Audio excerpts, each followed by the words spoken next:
Welcome to a brand new episode of NH Unscripted. I'm your host, Ray Dudley. Yeah, baby, got my neighbor jacket on, my bell-bottom pants, and my platform shoes. Your job. Kick back on the waterbed. Make sure the heater's on. Pro tip right there. Get the lava lamp going. Fireable incense today. It's going to be a beautiful, beautiful show. We're coming to you from the Petticoat Junction-like digs of the WKXL studios in Kankakee. 1450 AM, 103.9 FM on those transistor radios. 101.9 FM for those beautiful souls of Manchester. I had a chance to go out to Peterborough, talk with Brendon Fox, and it's quite a lengthy interview, and so we're going to do something a little different today. We're going to break into some segments for you, 2 today and 2 at another time in the future. Great season they have coming up. Sir, why don't we just go ahead and jump right in? So, Brendon, tell me, are you excited about the new season? Yes, I am over the moon. Why? For a couple of reasons. I think that last season was a lot of fun, all about community, connection, and it was my first roller coaster. And I think I got a chance to hear from the audiences who really had a great time. The response was incredibly positive. Nice. And so between hearing from people just outside in the lobby and the patio, but also I sent out a postseason survey, which got a great response. A lot of people filled them out, asked them like what were the highlights from plays, actors, things you'd love to see more of from us. And 2 things stood out, which was exciting, that I really listened to and that are going to be part of this season. One was a number of people encouraged us to add a little more drama.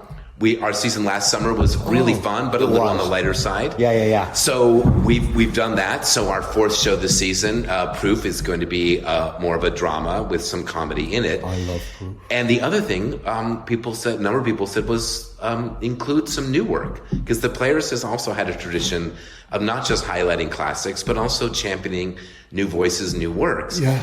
And we're going to do that. So the second show in our season, brand new play. Yeah. So those were things I was already thinking about, but what was really thrilling was to hear that from the audience. Yeah. And so a lot of people were suggesting that, which lined right up with my thoughts and goals for this season, which is what I'm calling a season of discovery as the big theme for the show. So for the season, so we've got that taking place it occurs in different forms. Yep. We've got, Baskerville, our first show, is obviously there's the Sherlock Holmes Watson discovery of who and what is the hound that's terrorizing the moors. But there's 2 interesting things about that story. First of all, Ken Ludwig does a beautiful job adapting it for the stage, where he takes 5 actors to tell the whole story. So we've got 1 actor playing Holmes, 1 playing Watson, and 3 actors, what I call the chameleons, play everyone else, up to around 40 roles, which is 40 roles. Yeah, right? Come on. Isn't that amazing? Yeah. And we've got some returning actors in that show. Brian Owen, who was a huge fan favorite in Boing Boing as the lead, and also came back as Leif Koningbear in Spelling Bee. And he has done Baskerville for me before. I've directed the show a couple of times elsewhere, and I'm really excited to bring it here. And it's going to be full costume changes. This is not one of those like, let's put on a newsy cap and now we're that. It is going to be 100% fully changed. Is it written that way, or are you? No, that was our attack on it. That's what we wanted to create, these characters as fully fleshed out individuals and allies or enemies of Holmes and Watson. So that's really thrilling. But the other thing that is true in the story that what Ludwig really brings out is, unlike a lot of Sherlock Holmes stories, this one really features Watson.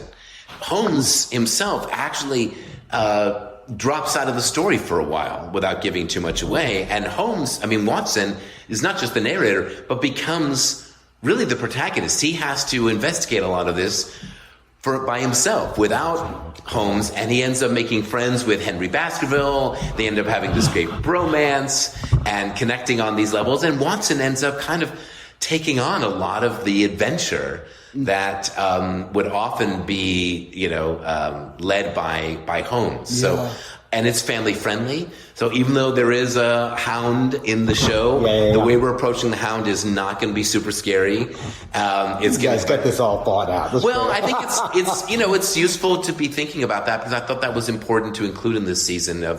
We have a couple of shows that are fun for the whole family, and this is one of those. So people can follow the mystery. It's not a parody, which I think is important. So even though we've got all these costume changes, you follow the story, and you've got some really fun, humor along the way. Yeah, well, that's Ludwig, right?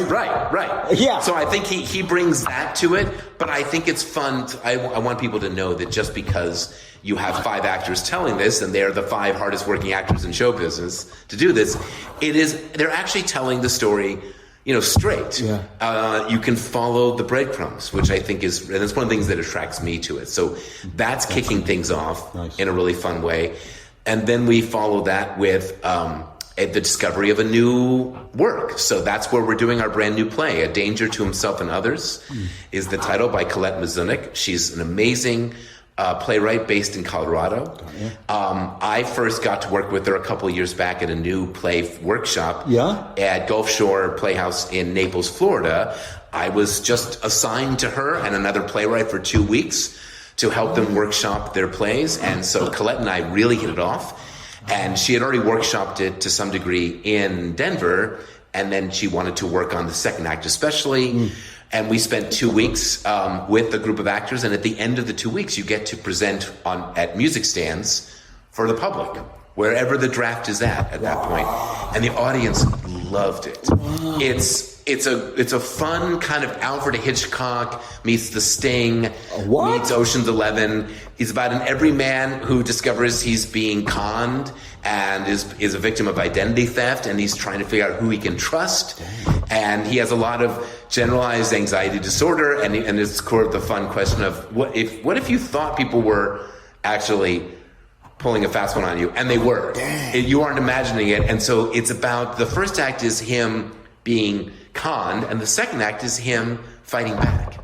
So he finds another person, right? So he gets to kind of like say, well, how do I get my life back, and how do I get my identity back? And he finds this woman who has also been a victim of these same con artists, and they get to come together. They meet cute, they develop this relationship, and they turn the tables on the con artists. So pretty timely, you think, right? It's very timely in the sense of like, because people get spammed all the time, right? Yeah. And they feel like, is there anything I can do? So it's empowering, it's funny, but it really takes you on a ride. I mean, just when you think you know what's going on, you don't. And I love those kind of. Isn't that great? Yeah, I mean, it's an actual page turner. And then Colette and I got to do a one-day workshop reading of it for the public at Westport Country Playhouse in Connecticut about a year and a half ago. Again, huge hit. That's where Brian Owen got involved and played the lead. And Colette said to me, if there's any way when we get to do this full out, if Brian could be involved. And her wish is my command, and Brian's going to be part of it, and that's really exciting. But I think, the audiences were loving the ride and where you didn't know what was coming next. So that's going to be really thrilling. So those are our first 2. Yep. Third show, $1 Million Quartet. Very popular. Which is really popular, and some people have seen it before. Some people will never have seen it until we produce it. Again, it fits perfectly the idea of discovery, because it's narrated by Sam Phillips, who was the producer in Memphis, who discovered these guys, Carl Perkins, Elvis Presley, Johnny Cash, and Jerry Lee Lewis at the start of their careers in the late 1950s. The whole show takes place at Sun Studios in Memphis, and it's basically Sam Phillips telling us how he met these guys. and how they came together. And this is a true story where one night they all got together. What? And they met each other at the start of their careers, and they all end up jamming together. I had no idea. Isn't that cool? Made up thing. I know. A lot of musicals are like, well, what if the Beatles met Elvis or something like that? Right. But this is actually true, and there are pictures that tell this tale. Elvis's girlfriend at the time shows up with him from Vegas. She sings some, but we got all these great songs, like from Fever to Blue Suede Shoes. Oh, yeah? They had a lot of these iconic songs. But what's thrilling, I think, Ray, is that these are the guys who are just starting off. They're not the icons that we know. So they're trying to discover, who am I? What is rock and roll? Which is at its early stages just like them. So I think that's also what attracted me to it, is that this is them as just a couple of young guys figuring out what they want to do with their lives and getting inspired by each other. Yeah. And the last part of the show is a concert where they just riff together. Yeah? And how long does that last? How long does that show? Well, as long as the audience wants it. What? I mean, it's going to be, seriously? It'll be like 10, 15 minutes, but it'll be the tail end of the show, and we're just going to blow the roof off. It's going to be, and people should know, there's no pit orchestra. They play their own instruments. And that's the first of 4 segments of an interview I had with Brendon Fox out there, Peterborough Players. We're coming to you from the Gong Show Like Digs, the WKXL studios in Concord. NHTalkRadio.com happens to be our URL. What's going on out there? All right, I've got another segment of that coming up. I'm going to do something a little different after that. All right, hang in there. We'll be right back.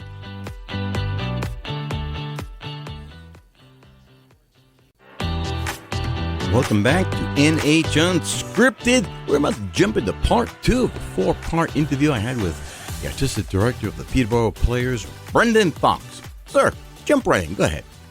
What also made the casting of this season a really fun challenge was you need to find these triple threats. Not only that the guys that can evoke Jerry Lewis, but can play like him. So all of the music and the musicians you see on stage, that's them. Wow. They're not piping it in. They're not playing to a track.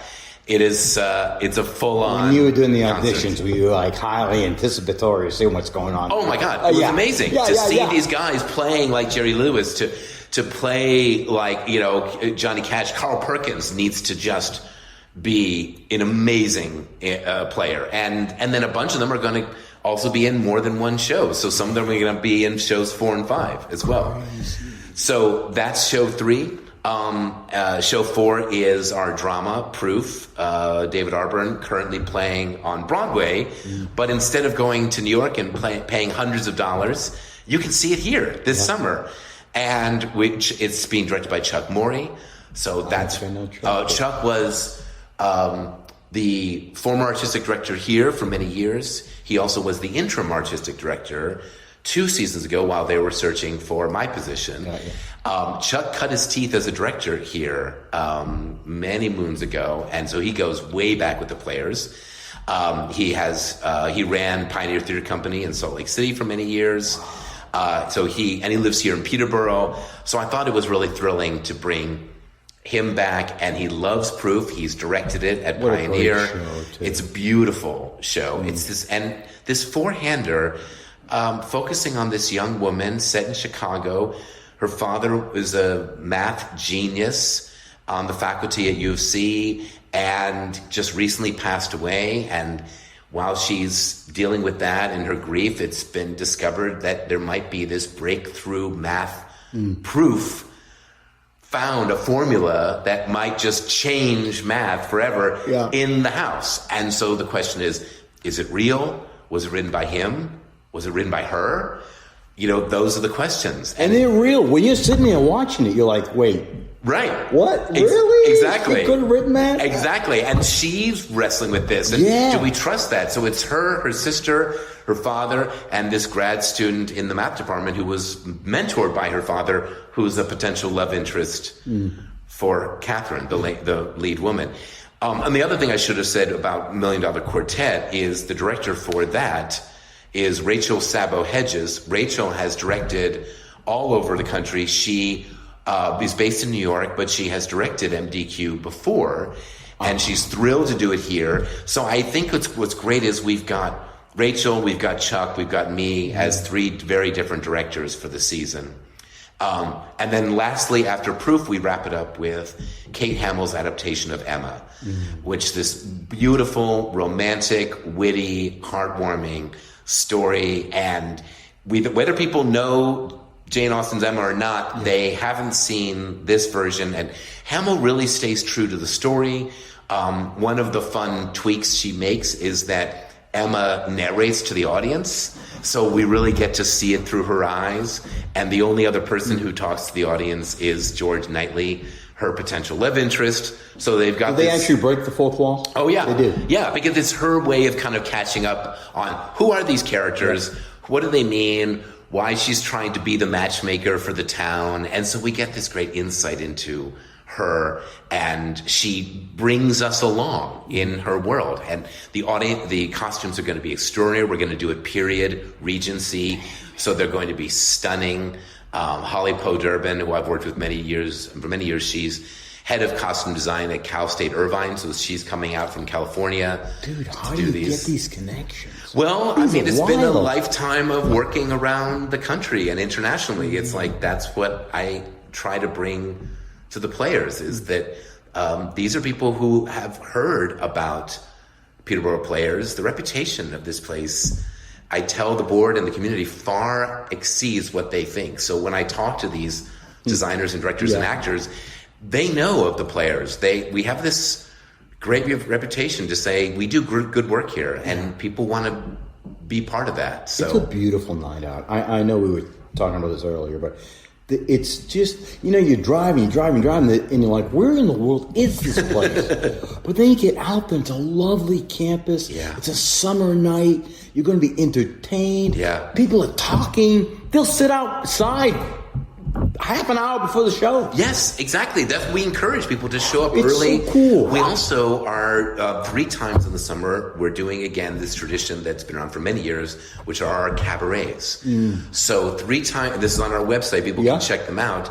They either can buy a ticket for that night and stick around after, or they can just show up, because these are free. And what we do is, in the lobby, there's a piano, and people can then show up, and after the show comes down, actors in the show, actors who are in rehearsal, and even our apprentices and our shop heads can participate in singing Broadway show tunes. Oh my God. The bar is open. We take donations, but it's another kind of added value of you can just not just show up for a show. You get to show up as a community and cheer on these actors. That is such a layer that is probably that's brilliant when you think about it. Isn't that great? Yeah. And people then, like last summer, I got to see this happen, where some of our apprentices and early career technicians and people working in the costumes shop get in front of the mic, and they blow people away. And then we have not just the professionals in New York who do this for a living,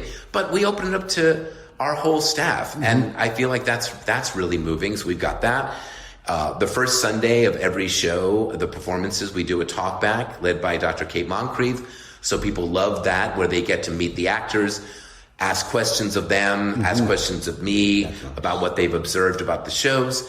And then the first Friday of every show, we did start doing this last year, we will do a pre-show event. So that can range from last summer when we were doing our Noel Coward, we had someone from the Historical Society come an hour early and talk about Peterborough in the 1920s, which was when the play was set. Yeah, so they come to the rehearsal room, they talk that up. When we did Spelling Bee, our musical, we did an adult Spelling Bee for prizes for free drinks. How did I miss outside. That? I know, right? It's all on the website. So that's a way for people can come and have these pre-show events.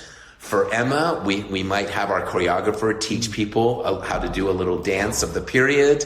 Do that outside or in the lobby. So we'll do a trivia night, probably around Sherlock Holmes, that you can win some fun prizes for. So we really want to make this like a wraparound experience. I think it's important, Ray, to me, the theaters that are out there, not just surviving, but thriving, are those that want to make it an experience that goes beyond the show itself. We're going to do 5 amazing productions. but we're also trying to add these additional experiences of the cabarets, They enrich the it so talkbacks. much. It makes it more enriching. Yeah. And then it makes it more, make it a night. Come early, hang out, see your neighbors, participate maybe in the pre-show, or stay afterwards for a post-show or a cabaret. What made you all decide to go down that route? I mean, you could have not done that. Sure. You could have said, it's summer bus, it's summer stock, pay your ticket, come see the show, go home. Well, and it's more work for everybody, and then you're right, it's a bigger lift. Well, it's a good question. I think it's because we have this magical space, too. As you said, you drive down Hadley, and then the trees open up, and you see the barn, you see our beautiful rehearsal space and the grounds, and it's this little bit of Arden. It's in the woods. It's this magical space, and we thought, why not lean into that and give people as many opportunities to spend more time here?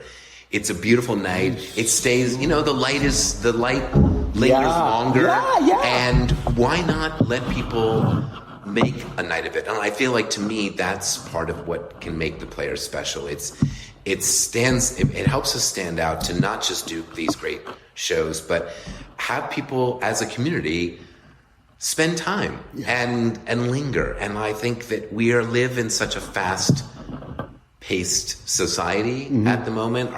Between our phones and our computers and the clocks on everything we need to do, and I'm guilty of this as well. This is a chance we want to say, tap the brakes, enjoy the summer night, enjoy the matinees. Oh, that's the other thing that's new this year I wanted to mention. We've moved, we don't have Saturday night performances now, we have Saturday matinees. So Saturday and Sundays are both at 4. That was another thing we heard. A lot of audience members said they loved our Sunday matinees last year, and they said, we love them, but we can't get enough tickets for them. They would sell out like that. So we thought, well, what if we shift, and we're going to try this year saying... Well, that was part 2 of a 4-part interview I did with the artistic director, Brendon Fox of the Peterborough Players. Yeah, we got one toke over the line, sweet Jesus. We're coming to you from a daily game like this, the WKXL studios in Concord. Parts 3 and 4 of that will be coming a little later, month. All right, sir, where are we now?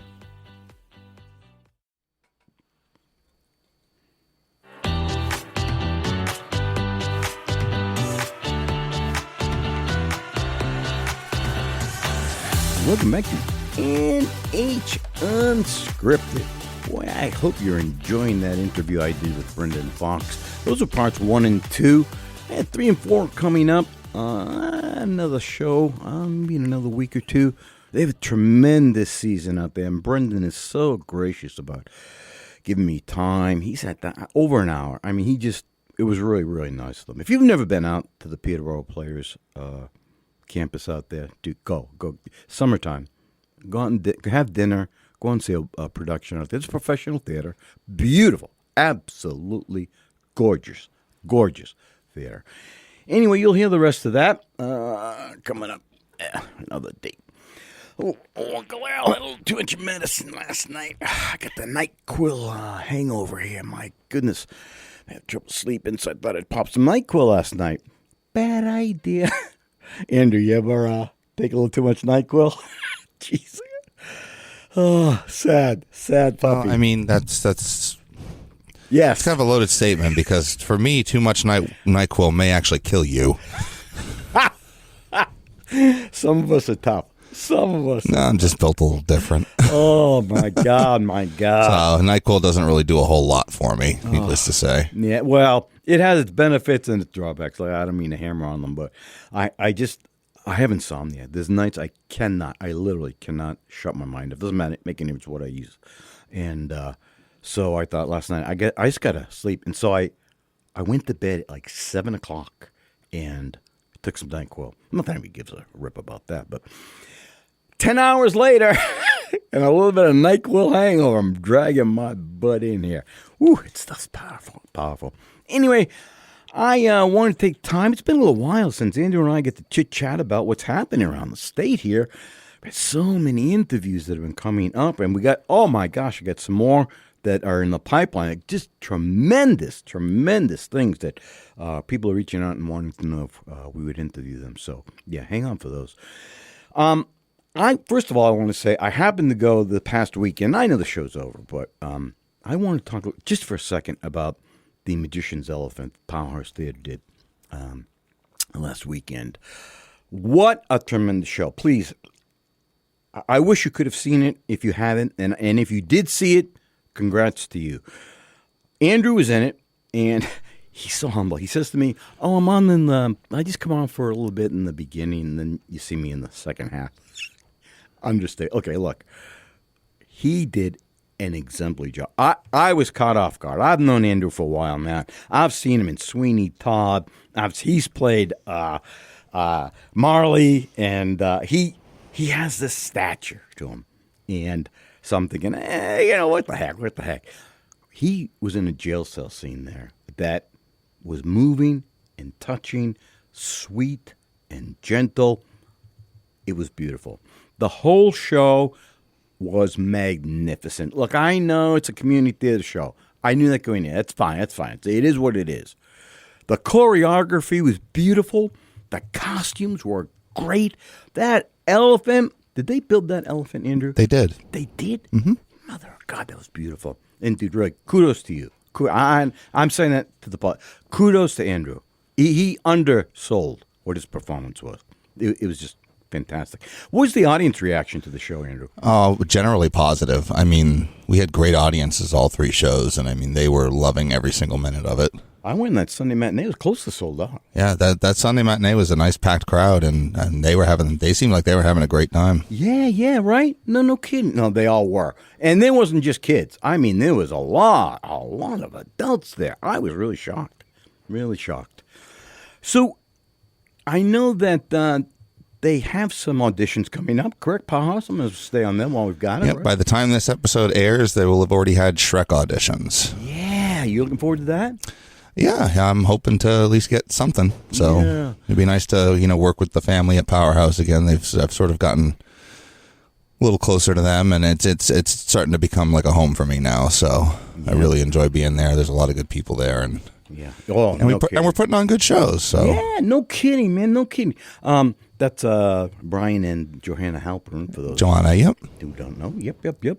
I got their schedule pulled up here. They get have you been in their have you done their play festivals? No, I missed it. I just barely missed it this year. Hopefully next year I might get to try my hand at that. It's a great weekend. This year it's going to be May 30th to 31st out at Prescott Farm. It's kind of I don't want to say interactive, but they go out and they search for some folks who want to write plays, and then they kind of hunt out a cast, and they've got 3 spots out there, Prescott Farm, Prescott Farm, and they do these little 15, 20-minute plays, like one-act plays. It's tremendous. It's a great time for you to kind of put your acting chops out there, and plus these playwrights get a chance to kind of feel what their play sounds like, looks like, audience reactions to things. It's a great time out there. If you get a chance to do it, and you should, my friend. You should. Then they've got June 27th. Today, this is the 250th anniversary of America. And why more people aren't doing 1776 boggles my mind. But let me read this to you, because this is fascinating. 1776, the musical, up there. It's going to be at the Colonial Theater. The Powerhouse is going to be teaming up with the Lakes Region Symphony Orchestra to present a concert performance of the Tony-winning musical 1776. Musical telling the events leading up to the signing of the Declaration of Independence. Years ago, I had a chance to be in it. Years ago. Anybody who really gives a rip about that, too. But it's going to be a musical concert. It's not going to be the full staging of the musical. The entire Tony Award-winning book and musical will be performed along all the dialogue and all the songs with minimal staging and some costuming. Actors in the orchestra will be on stage. Be plenty to look at. Folks, there is some incredible... Have you heard the musical, Under 1770? Are you familiar with it? There's some crazy... Yes, somewhat familiar with it. Oh. I mean, I some of the music escapes me, but I know what it is. I'm familiar with the show. And what they're doing for Powerhouse is basically a pseudo concert version of it. Yeah. They're teaming up with Symphony? The symphony, yeah, so one of the symphony orchestras in the area, and they are teaming up with them, and it's going to be minimal set. They might have like a few handful of like specific props and pieces. Yep. Little minimal blocking, but it's basically just a concert version of 1776. So they'll have the lines and stuff like that, but it's not going to be as much staging. Yeah, it'll be beautiful. If they've got the symphony, if they have that Lakes Region Symphony Orchestra, it's going to be excellent. They're not using tracks, which is fine by me. Excellent. I have this thing about tracks. Folks don't know tracks are when they pre-record the music and the actors have to sing to the recording. It's minus the vocals, but it's a pain in the butt. It's a pain in the butt. But this show, 1776, just deserves an orchestra. The songs are gorgeous. It's the whole debate about the slavery issue comes up, and you've got Tea coming up, and you've got John Adams and Jefferson and Franklin, and my goodness, Hancock. They're all in there arguing, debating, and it's so well thought out. Excellent job, and I'm so glad that they've taken it up to do it. What else do I have there? Okay, so that's the end of Powerhouse for this segment. As long as I was talking about Peterborough earlier, let me bring back up, they have an interesting season coming up as well. They're going to be doing Baskerville, the $1 Million Quartet. Talk about that in a minute. They're doing Proof. Oh, man, if you've never seen Proof, plug in. That is going to be a tremendous, tremendous show. That $1 Million Quartet, for those who don't know what that's about, on the night of December 4th, 1956, 4 legends walk into Sun Record Studio, and rock and roll history is made. The $1 Million Quartet takes you inside that legendary jam session when, get this, Elvis Presley, Johnny Cash, Jerry Lee Lewis, that madman, and Carl Perkins, they all came together for one unforgettable night of music. It starts as a casual drop-by, turns into something magical, and tensions just run high as the harmonies. Oh, it's a great time. Enjoy it. It's a Tony Award-winning musical out there, packed with hits. Come on, folks, it's beautiful. And that's going to be July 15th to the 22nd. You will not want to miss that. They're going to be in Baskerville, which is Ken Ludwig's kind of a homage to Sherlock Holmes mystery. Oh, I hear that music. They do then it's going to be A Danger to Yourself. Now, there's Baskerville's going to be June 17th to 28th. I'm sure we'll be talking more about that later. Danger to Yourself and others out there, Peterborough, July 1st through the 12th. Another great show. Hang on here. You were listening to NH Unscripted. This is the blabber version where we just tell you what's going on out there. We are coming to you from the Honeymooner Light Digs of the WKXL studios in Kankakee. So happy to be doing it. 1450 a.m. down in Snyco. 103.9 FM on your transistor radios. NHTalkRadio.com is our URL. And I'll be right back. We got some more shows to talk about.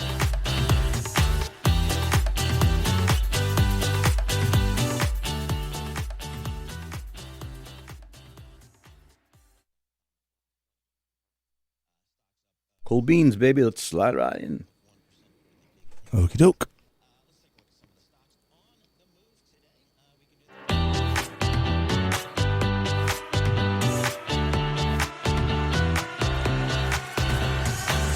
Welcome back to NH Unscripted, the blabbery version. Or we'll call it the NyQuil hangover version. Happy. I'm so happy to be able to do this job. I mean that. What a blessing. For folks who don't know, NH Unscripted started as a podcast over at CTV. I know folks don't know this, but it's almost at its 325th episode. 325 episodes. Wow. Anyway, we are coming to you from the YMCA-like conditions of the WKXL studios in Concord. I can smell that pool chlorine all the way over here. 101.9 FM for those beautiful souls of Manchester. NHTalkRadio.com is our URL. Hey, go on out there. There is so much at that URL, NHTalkRadio.com. You'll be there for hours. I promise you. I promise you. There's stuff out there about health. There's stuff out there about opera, the arts. Ken Cale show. Just goes, man, that guy has more connections. Good grief.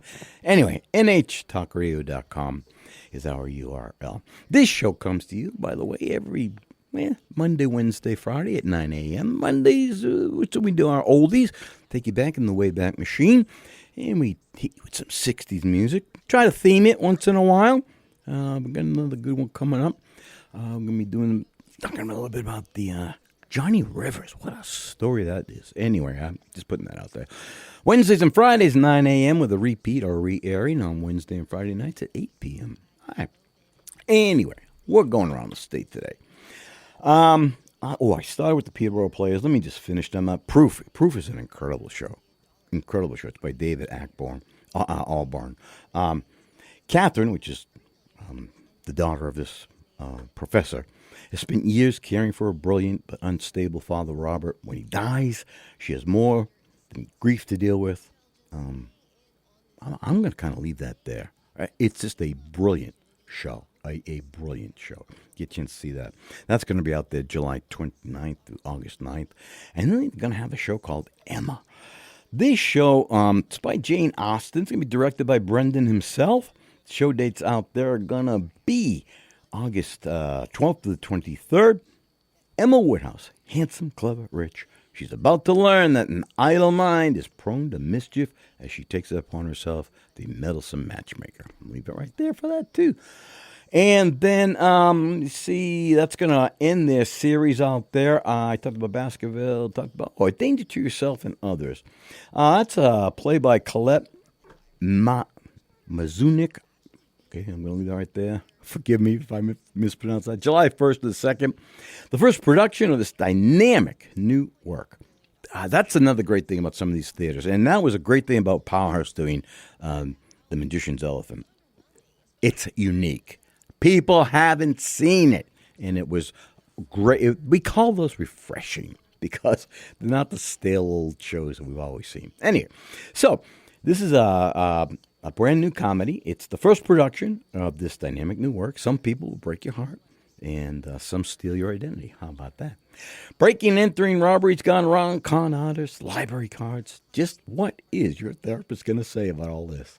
Hang in there. Buckle in for a fast-paced, wry, and wonderfully witty tale of romance, friendship, trust, mental health. Could use that myself. Deception and identity theft. That's a danger to yourself and others. It's going to be directed by Brendon. All right. So that's the Peterborough Players. Barnstormers, baby. The Barnstormers. That's on Tamworth, for those of you who don't know that. They have a tremendous season coming up as well. Doing Dirty Rotten Scoundrels, the musical. They're doing a production called Eureka Day. They're doing She Loves Me, The Murder on the Orient Express, Sheer Madness. Well, we'll finish this season for them. There was something in particular I want to talk about coming up June 6th out there. For those of you who are familiar with, I want to pull this up, make sure I get. His name is, come on, Ray, come on. Ooh, his name, come on. They're doing a production of Robert Frost. And, come on, I got to pull up the info here. It was just Ray. All right, anyway, I'll find it. But the Barnstormers themselves are a great thing about that theater. Is gorgeous. It's an old kind of churchy kind of theater, like a lot of New England theaters around here. Just typical, quintessential New England theater. They have by the way, while I'm looking up the information on the one I started about Robert Frost, they have a gala coming up on June 20th. It's going to be a really, really cool time. It's kind of a fundraiser for them, and you'll want to have it. It's a great time. Jordan Onquist, he's coming in next week for us. We'll be talking with him. He's the artistic director out there, and we'll be chatting with him about their mission. They're like 99 years old or something like that. Their whole company now out there. I can't believe a theater can be around for that long, but hey, they are. Come on, Robert Frost. The heck did I put that thing? Hang on. I'm getting there. 2026. That's this spring fling. $20 for this spring fling thing. Nashville. All right. Here, come on. Oh, they're doing a Nashville review for those of you who love Nashville. May 23rd. You might squeak this episode in before then. May 23rd, 7 to 9.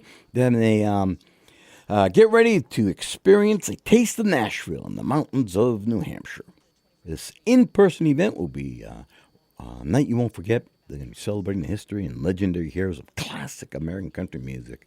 Music from Johnny Cash, Hank Williams, Merle Haggard, Chris Christopherson, Willie Nelson. Come on, folks. You got to get your head out of your new what and get out there. All right, I found Robert Frost. It's called Robert Frost, This Verse Business.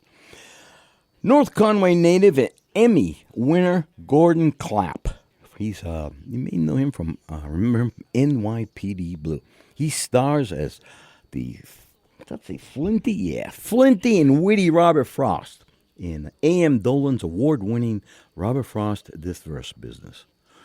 For nearly 50 years, Robert Frost barded around the country, charming audiences with a celebrated verse and a rascally sense of humor.